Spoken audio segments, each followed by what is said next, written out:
bukti karena setiap kezaliman tidak akan pernah memenangkan. Kenapa perang Uhud umat Islam kalah? Karena berkhianat. Pengkhianatan tidak pernah membangkitkan kemenangan. Ini janji Allah. Umat Islam dipasang dari pasukan Umar di atas Jabal Rumah. Hai tentara, ini 70 orang. Umar siap. Jangan turun. Nanti kalau aku menang, kalian jangan turun. Kalau aku kalah, kalian jangan turun. Awas di atas. Baik ya Rasulullah. Tiba-tiba pasukan Nabi di bawah menang. Menang pasukan Nabi. Melihat pasukan Nabi menang, tentu banyak ghanimah harta rampasan perang tergoda, terpukau. Mereka turun dari atas merebut di bawah. Datang pasukan Khalid bin Walid. Khalid bin Walid itu masuk Islam. Wah, mereka berputar dari bukit. Mereka serang dari arah kanan, mereka serang dari arah kiri. Meninggallah paman Nabi bernama Hamzah bin Abdul Muttalib. Hidungnya digunting, telinganya dipotong, ditusuk dengan benang, dengan jarum, dijadikan rantai oleh orang kafir musyrik. Mana sinar Allah, mana pedang Allah, mana tentara Allah? Kalah. Kenapa kalah? Karena satu pengkhianatan. Maka jangan pernah berkhianat. Allah tak pernah tidur. Jangankan tidur, mengantuk saja tidak. La ta'khudhuhu sinatun wala nawm. Siapa yang berkhianat, maka dia akan kalah, baik dalam urusan dunia apalagi urusan akhirat. Teman-teman saudara yang dimuliakan Allah Subhanahu wa taala, begitu juga dengan mencari rezeki ini. Ikan sudah busuk, insannya sudah putih. Bagaimana supaya ikan ini laku? Diambil darah sapi, dioles-oleskan ke insan ikan. Kebetulan tukang jual ikan dekat jualan dengan tukang jual belut. Darah belut merah, diambil darah belut, dioleskan. Datang orang mau beli ikan, segarnya merah, laku. Sampai di rumah dimasak, lakinya makan. Allah barik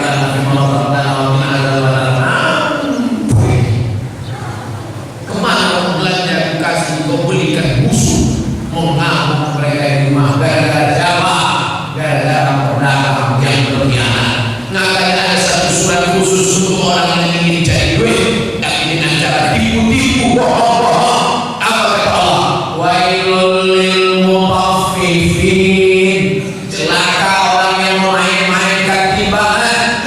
Alladzina yaqtalu 'alan nasi yastawfun. Kalau mereka menimbang curang, kalau yang membeli matanya tajam, kurang. Ini kurang satu mata, ini kurang satu orang. Kalau baca Quran tak, tapi kalau timbangan apa? Wa idza kaluhum aw wasanuhum yufsirun. Tapi kalau dia yang menimbang barang, dia sudah merugikan, menganiaya orang-orang seperti ini. Maka tidak ada balasan bagi mereka. Apabila Nabi sallallahu alaihi wasallam mengatakan siapa yang menipu, siapa yang curang, bukan umat Muhammad sallallahu alaihi wasallam. Makanya sebagaimana kita sholat tak pernah curang, maka di luar sholat tak pernah curang. Ada tak orang yang dalam sholat curang? Allahu Akbar.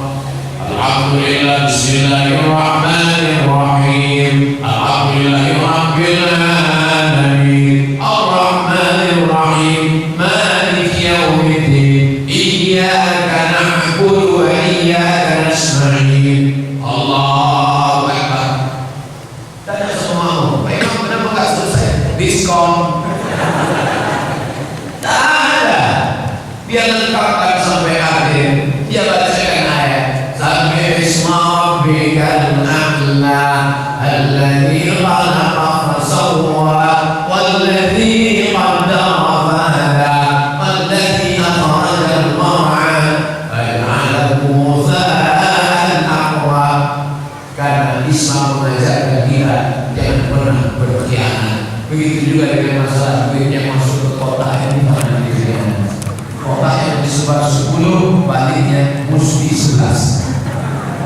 Mana surat 10 ayat 9. Kita lagi dimuliakan Allah Subhanahu wa taala. Orang-orang yang berkhianat, orang-orang yang curang itu yang dia cari apa? Yang dia cari duit, mobil, rumah, harta, benda, materi. Pernahkah dia menikmatinya? Berapa banyak memburu harta tapi tak sempat menikmati harta. Pagi-pagi sebelum sholat subuh, pulang setelah sholat isya, sholat tinggal, puasa tak pernah, haji tak mau, sedekah tidak, ke masjid tidak sama sekali. Duit yang dicari tak pernah dinikmati, duit banyak di bank, ditabur, pergi ke rumah makan, pergi langsung makan. Bapak silakan makan, ada kepiting, ada cumi, ada ikan, ada udang. Pesanan saya belum datang. Sudah semua Pak? Silakan. Belum. Apa pesanan Bapak? Kentang rebus nggak pakai garam. Kenapa nggak makan ini? Kepiting nggak bisa. Kenapa Pak? Kolesterol. Ini daging kambing. Darah tinggi. Ini kolak. Diabetes mellitus. Ini pemiliu asam urat. Nasi juga nggak bisa karena ada gula di dalamnya. Betapa dicari. Aneh manusia ini. Manusia mengorbankan kesehatannya demi untuk mencari uang, dan setelah uang didapat untuk membeli kesehatan. Rumah sakit makin besar, dokter spesialis makin banyak, tapi nyawa makin tak bisa diselamatkan. Orang zaman dulu umurnya tua, badannya sehat-sehat, dia sholat subuh dulu berjamaah, habis sholat subuh dia sarapan pagi di rumah, setelah itu baru dia pergi kerja. Mama, papa pergi dulu, dah mama. Nanti sebelum maghrib dia sudah pulang ke rumah, dia sempat duduk-duduk ngobrol minum kopi, mendengar azan maghrib dia ke masjid, dari maghrib ke isya dia baca Quran, ngaji, habis isya dia pulang ke rumah, lalu kemudian sempat ngobrol-ngobrol, baru tidur malam. Orang dulu anaknya 10, orang sekarang anak 1. Kok kenapa dia banyak? Tak sempat sibuk balas WhatsApp. Orang dulu pulang dari sawah, capek, sholat isya, makan ikan asin sama belajar dan lampu, tidur 10. Apa yang dimuliakan Allah? Jadi sebetulnya dunia ini makin baik atau makin kacau? Makin baik. Kalau kita mengisinya dengan baik. Mana contoh dunia yang lebih baik? Dulu orang kalau mau pengajian datang ke masjid, kalau tidak ke masjid tak dengar pengajian. Sekarang ada saudara kita yang sakit di rumah, ada orang tua yang tak kuat ke masjid, dia bisa dengar pengajian dari mana? Dari radio, di Raja FM 126,2. Kira-kira dunia itu lebih baik tak? Tergantung kita lihat dari sisi mana. Ustaz Somad baru sekali dibawa Tengku Fadil Rahmi kan? Yang membawa saya ke Aceh ini mana-mana cuma satu orang Bapak Ibu, namanya Tengku Haji Fadil Rahmi, ketua IKAT. Bukan IKAT yang mengikat kami, mengikat itu. Ini dia IKAT. IKAT, Ikatan Alumni Timur Tengah, alumni Maroko, alumni Aljazair, alumni Tunisia, alumni Mesir, alumni Sudan, se-Aceh. Oh, otak sudah mulai mendekat kemari. Rasanya tak ada itu ikatan orang.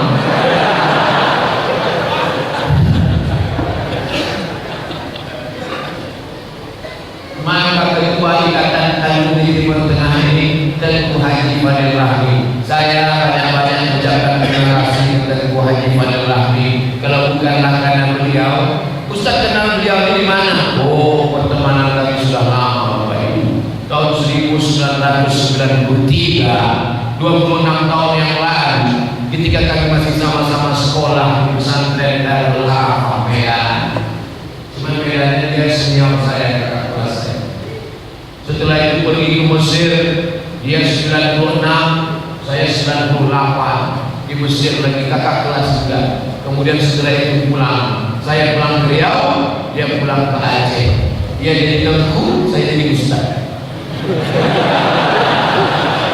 Akhirnya kami bertemukan lagi. Hati kami boleh jauh, jasad kami boleh jauh, tapi foto kami berdekat.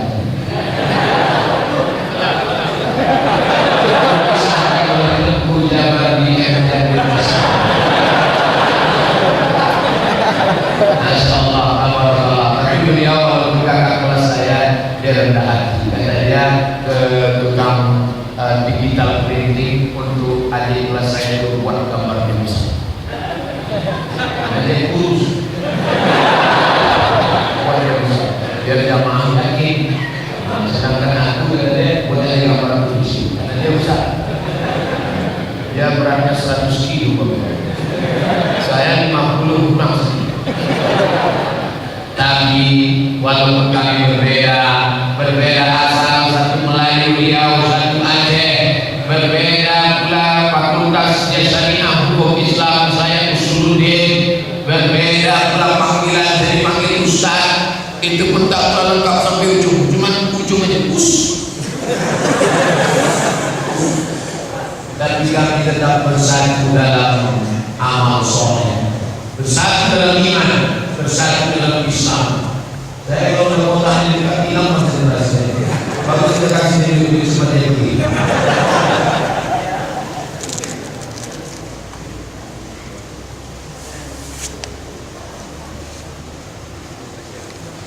Oh, kalau tahu saya banyak 2000, saya kasih 2000.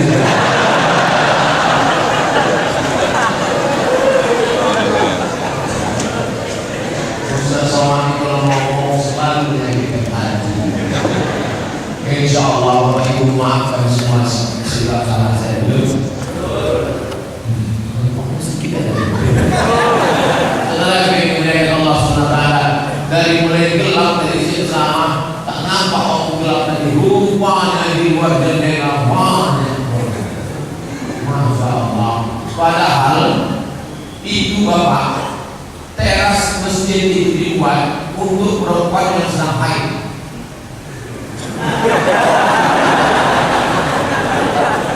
Bapak jangan sakit hati.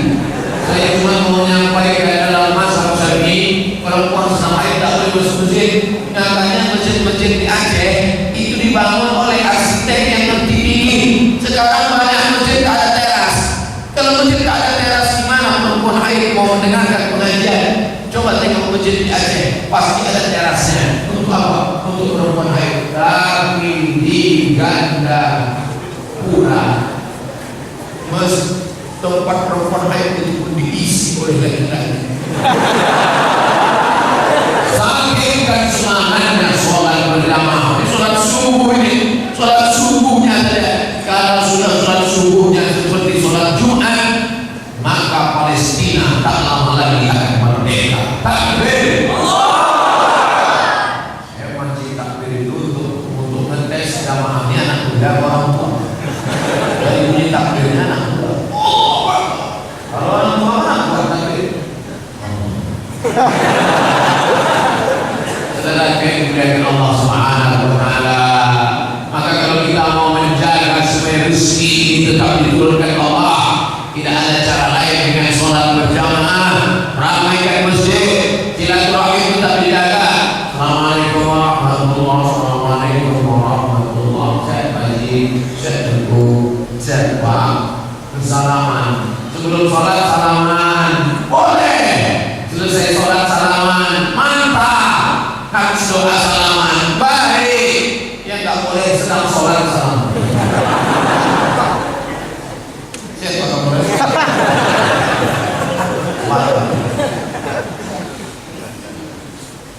Mau pejabat, mau wakil bupati, mau wakil kapolres, mau bapak nanti, kalau sudah masuk ke masjid ini, semuanya menempelkan kening tempat paling tinggi, paling mulia.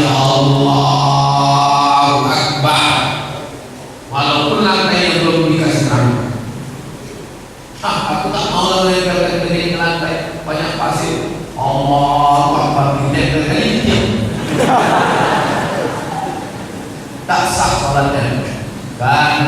rukun sujud 7, menempelkan 2 ujung kaki, 2 ujung lutut, 2 tapak tangan, 1 kening. Allahu Akbar. Kalau batal sujud, batal sholat, karena rukun sholat diantaranya adalah sujud. Makanya ini disebut dengan masjid. Masjid sajadah sujud. Padahal kita paling lama berdiri di sini. Padahal paling lama duduk, jalasa, majlis, tempat duduk mestinya. Kita paling lama duduk, majlis. Tapi tidak disebut majlis, tapi disebut dengan masjid. Karena di dalam ini kita sedang bersujud, bersimpuh di hadapan Allah Subhanahu wa Ta'ala. Semuanya duduk di bawah. Ustaz Somad aja dikasih kursi. Di masa orang berebut-rebutan kursi, saya malah dikasih kursi. Berlomba-lomba orang mau dapat kursi sampai menggantungkan gambar ke pohon kayu, sampai ngasih sembako, sampai ngasih amplop duit. Demi untuk apa? Untuk dapat kursi. Saya tak perlu mencari kursi, tidak mencari.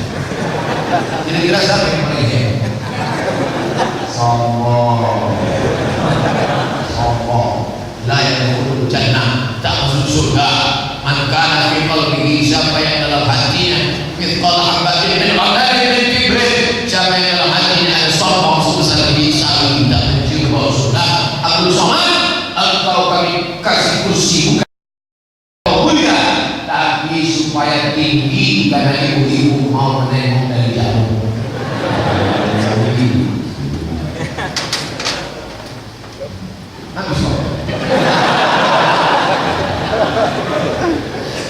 Tadi kata Ustaz Fadil Rahmi kan, Ustaz Somad selama 60 menit, lebih lama-lama.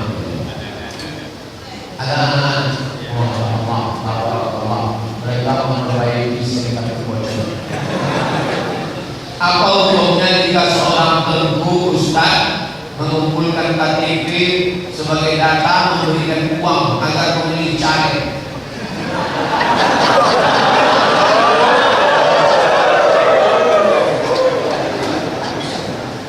Sesuai dengan judul pengajian kita, membagi uang kan bagus. Apa salah? Ambil uangnya, jangan coblos orangnya.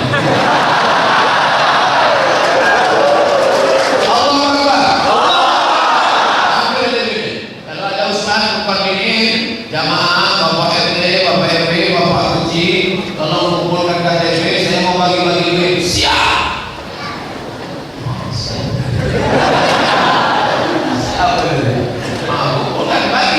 Nanti kalau pengambilan duit, ambil duitnya, jangan tolak.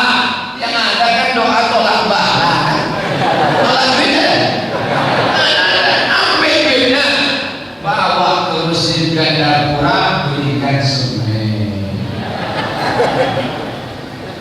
Tapi katanya siap diujinya apa? Menguji emas dengan api, menguji orang dengan uang. Dan ujian yang terberat adalah 17 April pagi menjelang TPS. Situ nanti baru nampak ujian. Ustaz Somad kalau ada yang ngasih itu ambil, saya ambil. Antarkan ke panti jompo anak yatim pakai risik. Maka dia mau udah banyak dapat, siap-siap datang ke Masjid Gandapura, tanya Tengku Imam, berapa sak semen lagi, berapa kerikil lagi, mau bantu? Enggak, ada beberapa di rumah mau disalurkan. Itu jangan dimakan duitnya, paham itu jadi sombong. Karena ada Rasulullah SAW yang sudah pernah makannya dan Ustaz Somad pernah dapat? Belum. Kalau dapat Pak Ustaz, saya ambil. Kalau kira-kira 100.200 tanggung. Kalau dia kasih 10 juta Pak Ustaz, istiqoroh. Usolli sunnatal istiqoroh, mani politik bilatan. Yang istiqoroh itu kalau pilihannya antara baik dan sangat baik. Baik,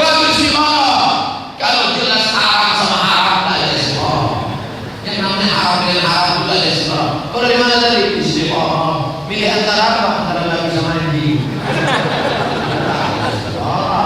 Jelas haram itu.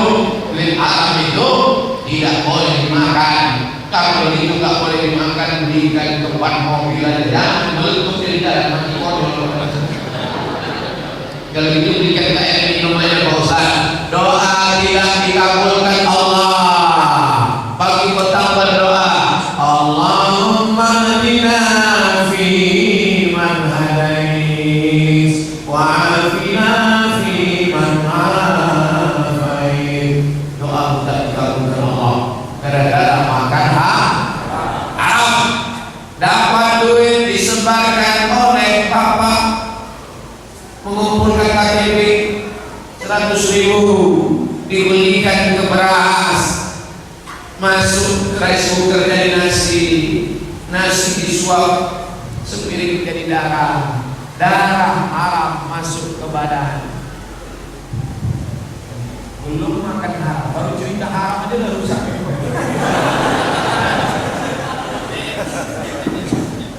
Bapak Ibu yang dimuliakan Allah, mantap. Kecil dia, suaranya mantap. Makanya kita tidak boleh mengukur orang.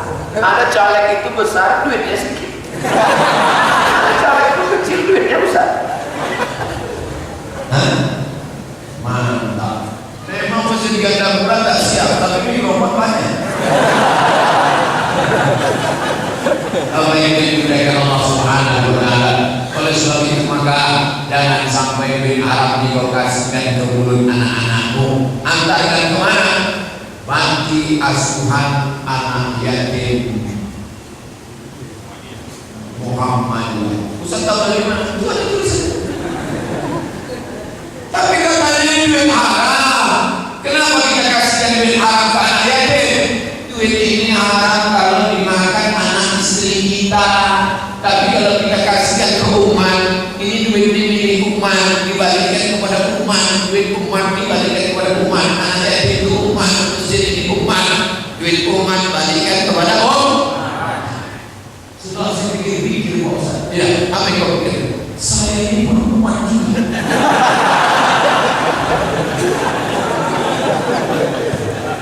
Kalau saya selamatkan duit umat balik ke umat kan dia datang dia ke Teguh. Assalamualaikum Teguh imam besar dia. Saya ini umat apa tidak? Kamu adalah umat Muhammad.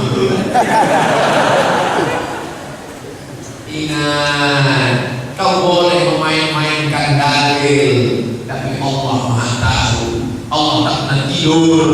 Wa na'lamu ma tuwaswisu bihi nafsuh. Kami tahu apa yang berbisik-bisik dalam hati.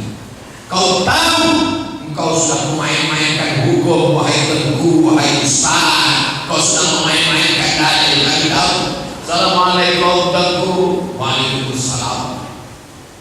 Tolonglah Teguh jadi imam sholat jenazah. Jenazah siapa? Jenazah anjing. Ini perbuatan bid'ah. Tidak pernah Nabi mengajarkan sholat jenazah pada anjing. Anjing mati campak katanya. Tangan ke tangan dengan busuk bau pakai. Tidak ada dalilnya. Tapi ini wasiat. Wasiatnya siapa? Tadi malam aku bermimpi anjingku itu berwasiat. Kalau aku mati nanti, tolong sholatkan jenazahku dan mintalah kepada Ustaz Teguh itu dan berikan kepada dia 100 juta. Oh, dia harus 100 juta. Ya. Tunggu, saya pulang ke rumah saya cari dulu dalam kitab. Begitu tak kan? Ya. Allah datang. Gimana Teguh Ustaz? Sudah saya buka-buka kitab. Ternyata anjingmu ini nasabnya masih ada keturunan dengan anjing Ashabul Kahfi. Begitu disebutkan dalam kitab Fulan bin Fulan halaman 120. Maka gimana? Harus kita laksanakan suatu saat. Ustaz baca di mana? Di grup WhatsApp. Allah tahu kau sudah memain-mainkan dalil, wahai Ustaz setan. Karena kau memperturunkan hawa nafsu. Ini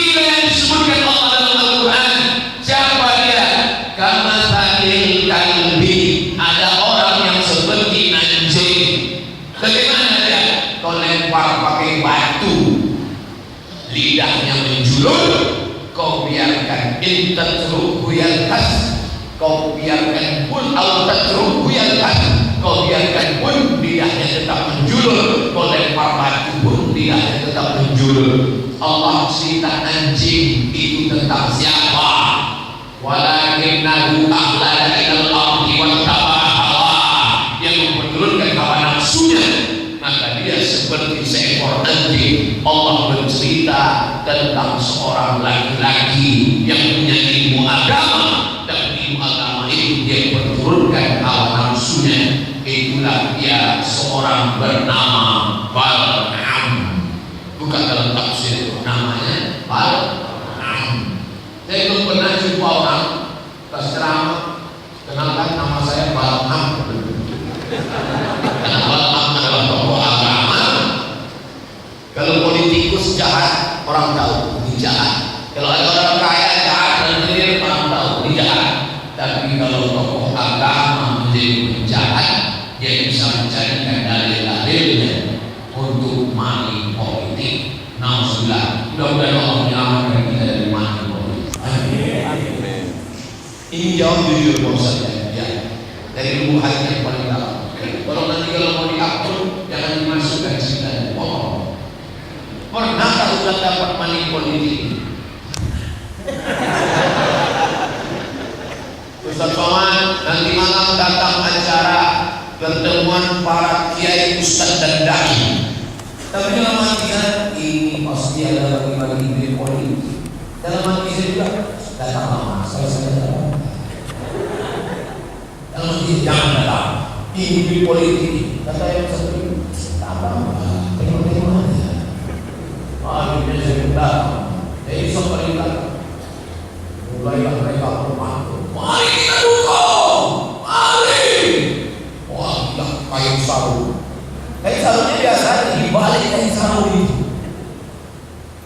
Wah, dapat masuk ke mobil, hidupkan kunci, begitu diinjak kopling, cimol, buka mobil Arab dari situ, membetulkan kopling di bengkel, sini tas